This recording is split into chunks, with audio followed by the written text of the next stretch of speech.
this story on to me, and I was secretly amazed that Peter, who'd been... Good morning, bookish friends. How are you today?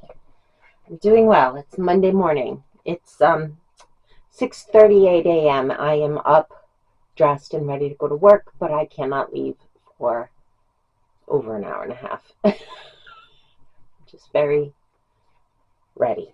So you heard me listening to The Diary of Anne Frank. I've been listening to that for, I think, for about a week. I have read it before, but it's been a very long time, and I just kind of felt like I wanted to listen to it again. Okay, so I think the last time I spoke with you, I was talking about Still Alice by Lisa Genova.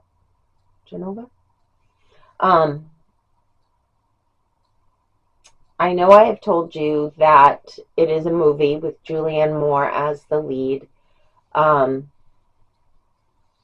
Kristen Stewart is in there as the youngest daughter, and trying to remember the name of the guy.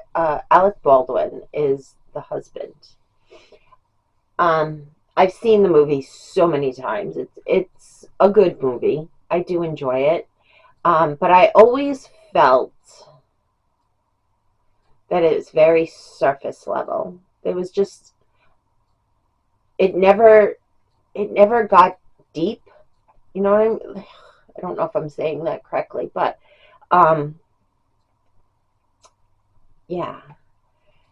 It's about a Harvard professor who has early onset dementia. She gets diagnosed like when she's 50, and she goes downhill really quickly. And I always felt that it was kind of the movie itself didn't dive in as well as it could have. And I really did want to read the book. Once I found out it was a book, I was like, I have got to read that book. And that was a couple of years ago when I found out it was a book, but I finally got to it. It just takes a little while sometimes. The book is so much better. It gave me what the movie couldn't, because a lot of what happens inside Alice's head.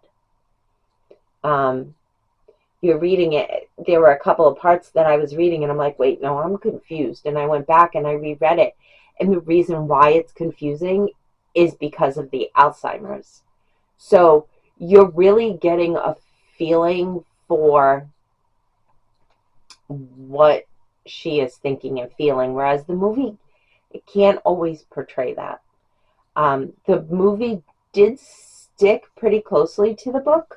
There were a couple of scenes that were in the book that weren't in the movie, but overall, it was really good. And I'm really glad that I read it. When I finished that, I did a little bit of thinking. I was like, what do I want to read next? And I decided I was going to read Bookshop and Bone Dust by Travis Baldree. This is what I got read over the weekend. I'm on page 134. I was hesitant to read it, okay, because Legends and Lattes I really enjoyed. I really enjoyed it. And this was a prequel, so I really thought it was going to be about Viv the Orc fighting with the group that she has been with. And I really didn't want to read a book about fighting, because I was like, eh. But I was like, let me pick it up, let me read it. I'm going to read it because it is Lexi's book of the month, so I'm going to pick it up. I'm going to read it. It's so good. It's so good. So it's not really about fighting. At the very, very beginning, you hear, I think it's like the prologue where Viv is fighting and then she gets injured.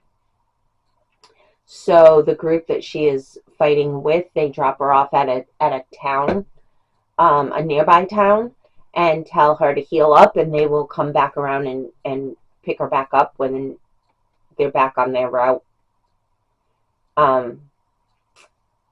and it's about Viv and what she does in the town. So far, anyway. So far, that's what it's about. I'm really enjoying it. It is so cute. I really love this. And I think I really need to look up Travis Baldree and see what other books he's written. If he's written anything other than Legends and Lattes and Bookshops and Bone Dust. I did read, let me see, I think it was in the acknowledgments. I read it somewhere.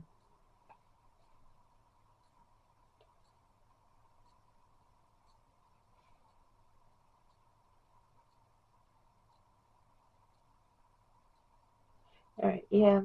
I read somewhere, and I'm not sure where I saw it, but I read somewhere that it was a prequel that he never expected to write. I thought it was in here, but I don't see it anywhere. But anyway, apparently he was going to write Legends and Lattes, and he wasn't going to write a prequel to it, but the book just got such great reviews that I guess it was either requested or he felt he needed to. I don't really remember. So, um, I think that's it. That's all I really wanted to talk about right now. The weather is getting nicer. Today is May 20th. It's Monday. It's still going to be cloudy. So over this. I really just I really just want to see the sun. I want to see the sun all day. I want to see the sun all day. And now next week is Memorial Day, a week from today. So I'm wondering if the weather's going to turn. I don't know. We'll see. So anyway, that's it for today. I'm going to get going. I have quite a bit of time left this morning, so I think I don't know. I'm not sure what I'm going to do right now, but I'll figure it out. Goodbye, my friends. I hope you have a great day. I will see you soon.